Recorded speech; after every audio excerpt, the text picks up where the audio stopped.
Good afternoon বন্ধুরা, welcome back to my চ্যানেলে mom and soul লাইফস্টাইলে। Welcome back to my another video, চন্দ্রকোনার next part. আগের পার্টে তোমাদের সঙ্গে শেয়ার করেছিলাম ছেলের প্রাইজ পর্যন্ত, তারপরে খাওয়া দাওয়া করে নিয়েছি।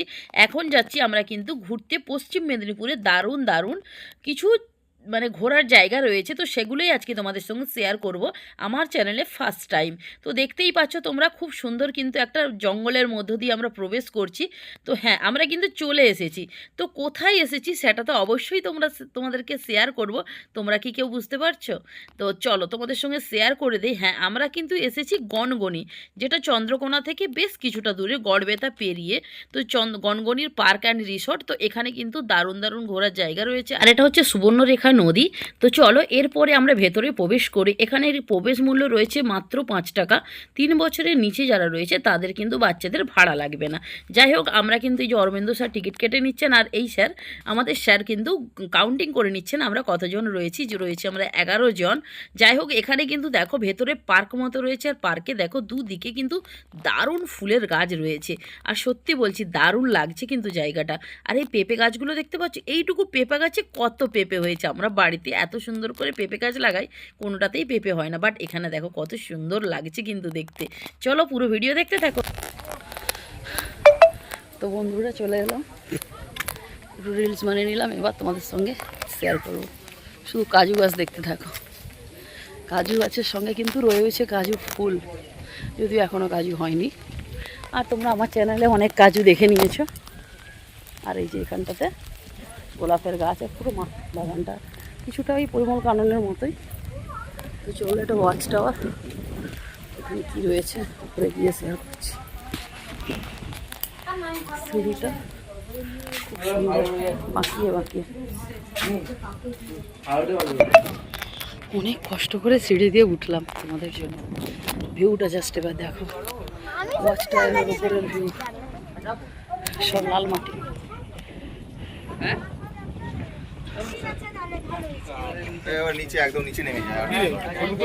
এই তো দাঁড়া, কত কষ্টে উঠছি। এটাই সুবর্ণরেখা, ওই তো সব সোনা। বাড়ি যাস একটু নিয়ে যাবো। তো গনগনির, না বাবা পড়ে যাবি।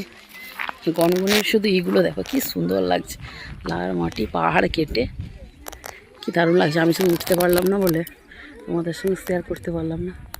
কোনো ফিল্টার লাগানো নেই, যা দেখছো পুরোটাই ন্যাচারাল। আর এইখানে এই যে বট গাছটা দেখতে পাচ্ছ, এই যে সবাই দাঁড়িয়ে আছে, স্যার মা সব দাঁড়িয়ে রয়েছে, ছেলে ওদিকে গেল দি দাদা। দারুণ ভিউটা, খুব দারুণ। কিন্তু ওই যে নামলাম না, ওই দেখো সবাই উঠে যাচ্ছে, সেই উঁচুতে উঠেছে। আমি 2x ভিডিও করছি, নাহলে নিচু থেকে করলে জাস্ট এই ভিউটা পাবে তোমরা। ওই যে আমাদের সঙ্গে এসেছিলো দাদা আর ছেলে, ওনারা উঠে যাচ্ছেন। ওই দেখো কোথায় উঠেছে, ছেলে উঠবে বলছে, আমি উঠতে দিচ্ছি না। কোথায় পা স্লিপ খেয়ে পড়ে গেলে।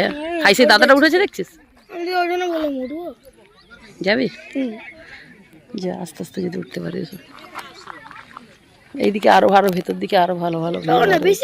না বাবা আমি নামতে পারবো না, পাটা ব্যথা করছে। সিঁড়ি এখানে উঠেছি, দেখো না এখানে সিঁড়ির মতোই কিছুটা। তো বন্ধুরা, যে জায়গায় এসেছি একটা দারুণ জায়গা তোমাদের সঙ্গে শেয়ার করতে। জাস্ট মাঠে নেমে পড়ছি, নামার পর তোমাদেরকে বলবো কোথায় নেমেছি সেটা। আলু লাভার, এই দেখো কিভাবে আলুই করছে দেখো, এই দেখো, এই দেখো, এই দেখো, এইভাবে আলু তুলতে হয়, তাই তো? তারা বস্তায় করে কত আলু তুলছে। আমাদের বাড়ি কোলাঘাট গো।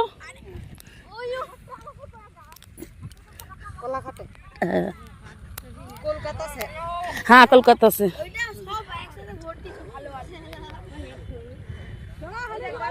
একটা চিকচিকা, তো চিকচিকা চাই, ওদিকে দে, ওদিকে দে। দারুণ আলু তুলছি।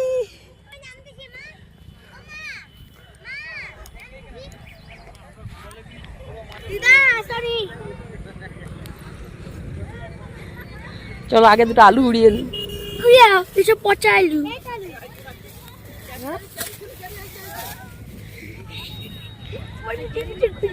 আরে কিছু বলবে নাকি আমি তো বন্ধুরা দেখো আমি মা ছেলে আর আরও যারা দুজন গিয়েছিল তো সবাই মিলে আলু কুড়াতে নেমে পড়েছি। আর হ্যাঁ, এই ভিডিওটা স্যার করে দিয়েছিল, তো স্যার আমাকে পাঠিয়েছে তাই আমি অ্যাড করে দিলাম। আর এই যে দেখতে পাচ্ছ এইভাবে করে যখনই করছে আর আলুগুলো যা নিচই ছিল সব একদম দেখো ওপরে উঠে পড়ে। এত জায়গায় ঘুরতে গিয়েছি, আজকের মতো মজা কোনোদিনও কোথাও পাইনি। আর ছেলে দেখেছো গাড়ির ছাদে উঠে পড়েছে। তো বন্ধুরা আমাদের আলু গুঁড়ানো কমপ্লিট, আর আলু গুঁড়িয়ে আমি পুরো হাঁপিয়ে গিয়েছি। আর অনেক আলু গুঁড়িয়েছি, কতটা পরিমাণ আলু গুঁড়িয়েছি সেটা তোমাদের সঙ্গে বাড়ি গিয়ে শেয়ার করব।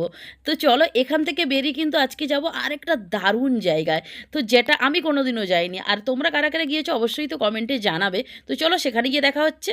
তো বন্ধুরা যেতে যেতে চলে এসেছি, তোমরা আশা করি দেখে বুঝতেই পারছো। গেটটা আমি ঠিকঠাকভাবে শেয়ার করতে পারলাম না, যেহেতু আমি পেছনে বসেছি। তো গেট থেকে কিন্তু আরও কিছুটা পথ যেতে হবে। তো আমরা চলে এসেছি আমাদের ডেস্টিনেশন। তো আশা করি এবার বুঝেই গেছো, হ্যাঁ আমরা এসেছি কিন্তু ঈশ্বরচন্দ্র বিদ্যাসাগরের জন্মস্থান, যেটা কিন্তু পশ্চিম মেদিনীপুর জেলার বীরসিংহর গ্রামে। তো সেই বীরসিংহ গ্রামে আমরা চলে এসেছি ঈশ্বরচন্দ্র মহাশয়ের জন্মস্থানে। তো ঈশ্বরচন্দ্র মহাশয় কি কি করেছেন, কখন কি উপাধি পেয়েছেন, সমস্ত কিছু এখানে দেখো লেখাই রয়েছে, যেটা আমি তোমাদের সঙ্গে এখন শেয়ার করছি। আর সত্যি কথা বলতে আমাদের পূর্ব মেদিনীপুর পশ্চিম মেদিনীপুরের মধ্যেই যে এত ঘোরার জায়গা রয়েছে সেটা আমি সত্যিই জানতাম না। তো পশ্চিম মেদিনীপুরে আজকে দেখো দুটো স্পট ভিজিট করলাম, এখনও রয়েছে, যেটা তোমরা পুরো ব্লগটা দেখলে জানতে পারবে। আর এখানে ঈশ্বরচন্দ্র মশাই যে কী কী করেছেন তো সমস্ত কিছু এখানেই রয়েছেন। আর আমি শুনেছি, যেটা বইয়ে পড়েছি, উনি কিন্তু এখান থেকেই মানে হাঁটা পথেই কলকাতা যেতেন পড়াশোনা করার জন্য, যেটা আমি তো শুনে জাস্ট অবাক। তো মানে বইয়ে পড়েছিলাম, অনেক ছোটোবেলায় পড়েছিলাম, তো মনে নেই। এখানে এসে ঈশ্বরচন্দ্র মহাশয়ের সমস্ত কিছু দেখে জাস্ট বলছি দারুণ লাগছে। আর এই যে দেখো ছোট্টবেলায় ঈশ্বরচন্দ্র বিদ্যাসাগর মহাশয় উনি কিন্তু ওনার মায়ের কোলে বসে রয়েছেন, তো সেই ছবি কিন্তু এখানে ফুটিয়ে তোলা হয়েছে। সত্যি বলছি দেখে জাস্ট মনটা ভরে গেল। আর এই যে এখানটার পাশে ওই যে দেখতে পাচ্ছ অ আ ক খ লেখা পাশের যে বাড়িটা, তো ওই বাড়িটাতেই উনি থাকতেন। আর এখানটাতে কিন্তু ওনার সমস্ত জিনিসপত্র মানে কি বলবো সংরক্ষণ করে রাখা হয়েছে। তো কি কি রয়েছে না রয়েছে সবটাই শেয়ার করব, তার জন্য তোমাদেরকে পুরো ব্লগটা কিন্তু না টেনে দেখতে হবে। তোমরা যদি টেনে টেনে ভিডিও দেখো আসল জিনিসগুলোই দেখতে পাবে না। আর কারা কারা এখানে এসেছো তারা কিন্তু অবশ্যই কমেন্টে জানিও। দেখো কি সুন্দর টিনের বাড়ি, তো দারুণ লাগছে দেখতে কিন্তু। আর কারা কারা এই পশ্চিম মেদিনীপুর মানে এই জায়গা থেকে ভিডিও দেখছো তারা কিন্তু অবশ্যই কমেন্ট বক্সে একটা কমেন্ট করতে ভুলো না। আমি এসেছি তোমাদের শহর ঈশ্বরচন্দ্র বিদ্যাসাগর মহাশয়ের জন্মস্থানে। দেখো ঈশ্বরচন্দ্র বিদ্যাসাগর মহাশয়কে নিয়ে কিছু লেখা খবরের কাগজে বেরিয়েছিল, তো সেগুলোই কিন্তু এখানে সংরক্ষণ করে রাখা হয়েছে। তো এরপরে চলো অনেক কিছু তোমরা কিন্তু পুরো ভিডিওটা পোস্ট করে দেখে নিও, যা যা লেখাগুলো সমস্তটা তো ভিডিওতে পড়ে শোনানো সম্ভব নয়। তোমরা যেখানে যেখানে পারবে ভালো লাগবে তোমাদের অবশ্যই কিন্তু ভিডিওটা পোস্ট করে দেখে নিও। তো পুরো ভিডিওটা দেখতে থাকো, আজকের ভিডিওটা কিন্তু দারুণ হতে চলেছে। সত্যি বন্ধুরা দারুণ জায়গায় এসেছে, দারুণ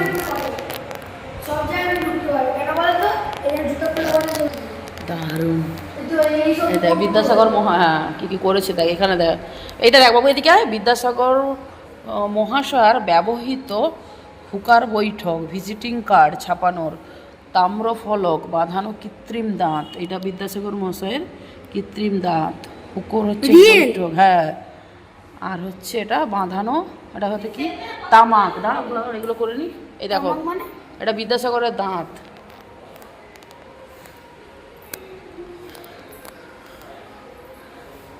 কত সুন্দর সুন্দর জিনিস দেখো, সত্যি দারুণ লাগলো এসে।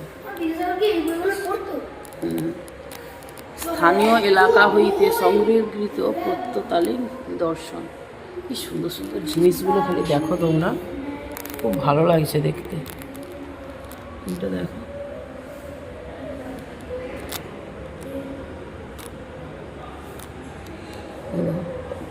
কত সুন্দর লাগছে।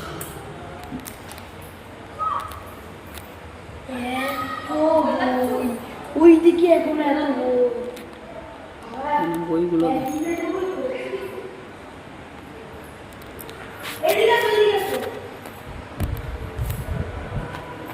এখানে বিদ্যাসাগর মহাশয়ের সংগৃহীত সামুদ্রিক প্রবাল কীট, মানে উনি সামুদ্রিক থেকে যেগুলো সংগ্রহ করেছে।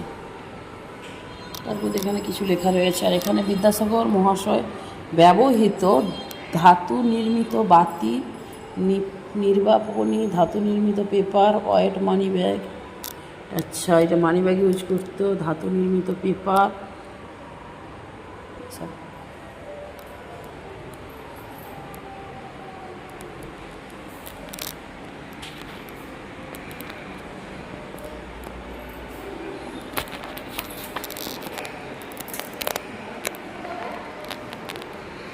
এই যে বীরসিংহ, 180 কিলোমিটার কলকাতা থেকে। আমরা গর্বিত, আমরা পূর্ব মেদিনীপুরের লোক। হ্যাঁ, পশ্চিম মেদিনীপুর যদিও এটা, তো হলেও পশ্চিম মেদিনীপুর তো পরে ভাগ হয়েছে, এটা মেদিনীপুর। আমরা গর্বিত, আমরা মেদিনীপুরের, মানে কি বলবো, এরকম একজন মানুষ যেখানে জন্ম হয়েছেন সেখানে আমরা জন্মগ্রহণ করেছি।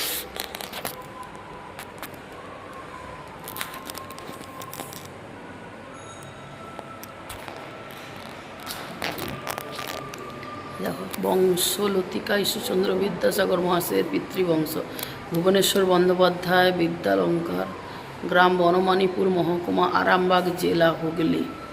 এটা কি হুগলি জেলা তাহলে?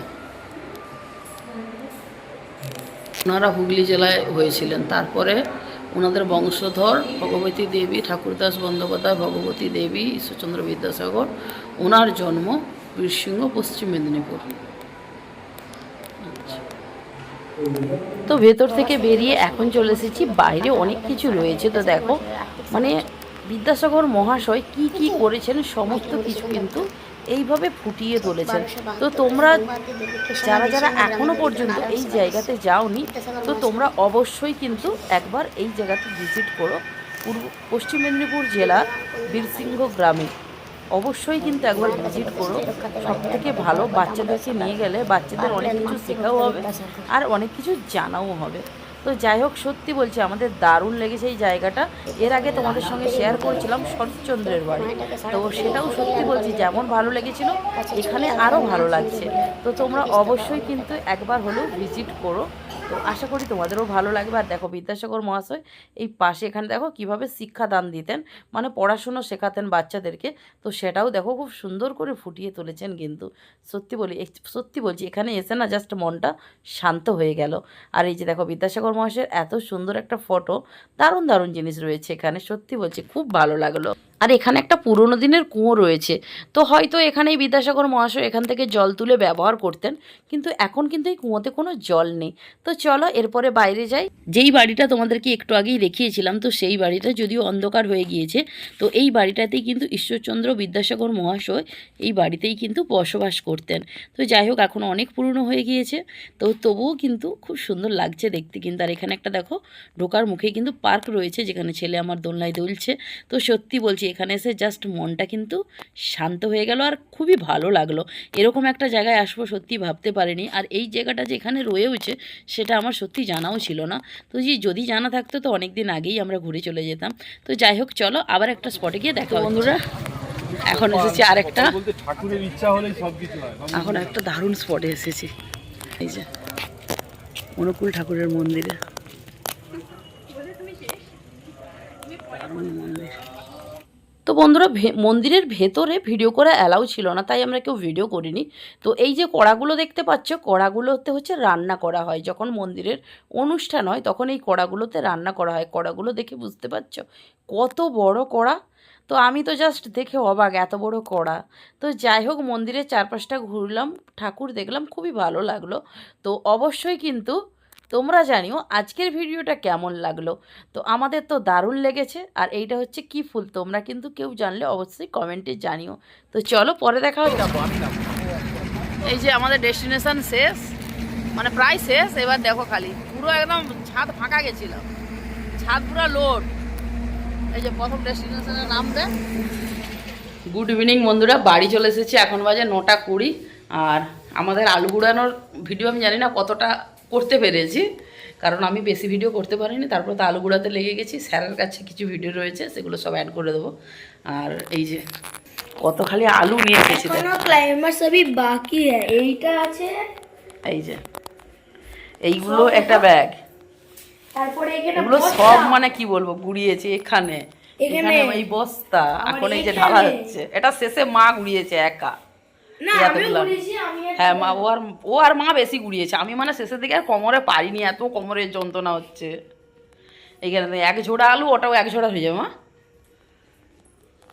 এবার আলু দেখো খেতে কেমন লাগবে জানি না, আর মেন হচ্ছে বেশ কষ্ট, মজা লাগছে, এই হচ্ছে কথা।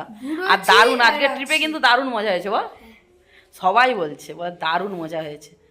আর এই তরমুজ নিয়ে এসেছিলাম, বাবুটা খোলো, এমনি থাকার কোনো, এই যে খরমুজ, তরমুজ না খরমুজ, এটাই 5 কিলো 100 ওজন হয়েছে, তা ওটাকে খরমুজ বলে। নিজের হাতে আলু পুরো তুলেছি, এটাই হচ্ছে সব থেকে বড় কথা। এই যে আলুগুলো, এই আলুগুলো ওরা কিনেছে একটা দাদা, সেখান থেকে দুটো দিয়েছে, বললো তো এই আলু নাকি ভালো হবে খেতে, লম্বা আলু। তো খেয়ে দেখে তোমাদেরকে পরের ভিডিওতে বলবো কেমন হয়। পুরো আলু ভর্তি, উফ আমি ঢালতে পারবো না অবস্থা, আগে আমার ঢেলে দাও, আমি একটু ভিডিওটা করলে তারপর তুমি হচ্ছে বাঁচবে পারবি না। গুড়ি ছিল সব চিকচিকা সহই ঢুকিয়ে দিয়েছিলাম বস। এই দেখো এই এত আলু, ও বাবা যা কষ্ট হয়েছে, এইগুলো বেশি এখন আমার ছোট। মনে হচ্ছে কি করবে তা। এত আছে বাবা, আমি এবারে ছেড়ে দেবো। চিনে তো, হ্যাঁ চিনে তো, আমি কি বলো? এক্ষুনি দেখছি যে এতগুলো, থাক ছেড়ে দাও। আমি যে এক্ষুনি এই দেখলাম, এত আলু, এই আলুগুলো চলো। জানি না যে এত আলু হয়ে গেছে, এত এত আলু সত্যি আমরাও বুঝতে পারিনি, শুধু গুড়িয়েছি আর ব্যাগে করে ভর্তি করেছি, অতটা বুঝতে পারিনি যে এত আলু হয়ে গেছে। সেটাই। যাই হোক, হ্যাঁ আবার এখান থেকে অনেকগুলো দাদাকে দিয়েছি, মানে আমাদের ড্রাইভার দাদা তো আমাদের মানে আমাদের গ্রামের, তো সেই বিশ্বজিৎ দাকে আমাদের এখান থেকে অনেক আলু দেওয়া হয়েছে। তো সে ছোটো আলু ভাজা খাবে বলতে সে এখান থেকে অনেকগুলোই নিয়েছে, মানে বস্তার হাফ বস্তাকে একটু কম আলু নিয়েছে, মানে পুরো এই বস্তা ভর্তি ছিল। এই যে বস্তা, এই বস্তাটা কিন্তু পুরো মুখ ভর্তি ছিল, এই এতটা পর্যন্ত আলুটা ছিল, মানে এই বস্তারই এতটা আলু দেখিয়েছো তোমরা বস্তাটা, মানে হাফ বস্তাকে একটু বেশি ছিল আর হাফ বস্তাকে একটু কম দাদা নিয়েছে, মানে আরও অনেক আলু হতো। সবই আমরা গুড়িয়েছি, আমরা 3 জন, আমি কম গুড়িয়েছি, মা প্রচুর গুড়িয়েছে, মা আর ছেলে। তো যাই হোক চলো, আজকে আর সেরকম কিছু দেখানোর নেই। তো কী রান্নাবান্না হবে জানিও না, চিকেন নিয়ে এসেছে মনে হয়, চিকেন এরপর রান্না হবে, খাওয়া দাওয়া হবে। চিকেন নিয়ে এসেছে, চিকেনের হবে, আর কিছুই হবে না, খেয়ে দিয়ে শুয়ে পড়বো। আর আজকের মতো ভিডিওটা এই পর্যন্তই থাক। ভিডিওটা ছেড়ে যাওয়ার আগে ভিডিওতে যদি কিছু ভালো লেগে থাকে please do like, comment, share and subscribe. আমাদের ফেসবুক পেজটিকেও ফলো করে দিও, বন্ধুদের মাঝে ভিডিওটা বেশি বেশি করে শেয়ার করে দিও। আর আজকের এই ট্রিপের ভিডিওটা কেমন লাগলো অবশ্যই কমেন্টে জানিও। দেখা হচ্ছে কাল সকালে আরেকটি ধামাকাদার ভিডিওর মাধ্যমে, ততক্ষণের জন্য সবাই ভালো থেকো, সুস্থ থেকো, bye bye, thanks for watching, good night. আর ছেলের প্রাইসটা আমি পরে শেয়ার করে দেবো। পরে